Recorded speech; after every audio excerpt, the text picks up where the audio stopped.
Yiyin bakalım burada bak karpuz var. Çalsana.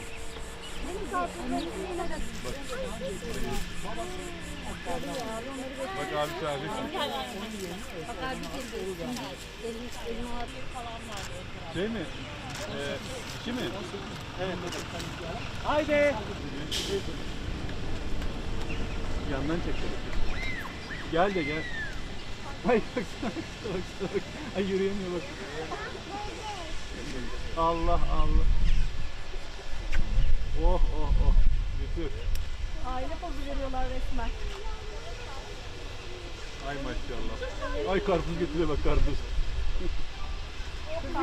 Oh.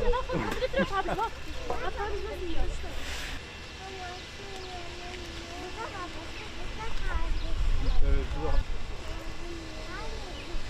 Geldi bak.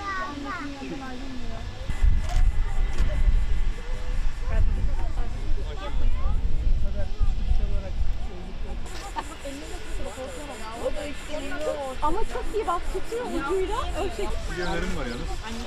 Bu hediyelik eşyada böyle bir şey olsa inanın çok çocuklar.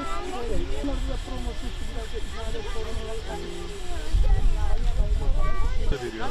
Yani burada videosu, tişörtü falan. Burası artık onun için şey olur.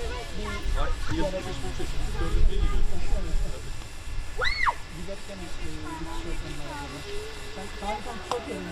Bak.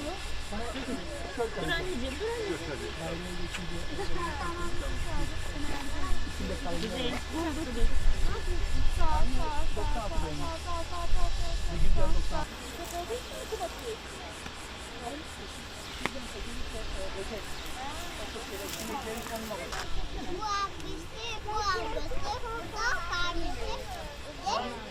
Ege olacakmış bunun ismi.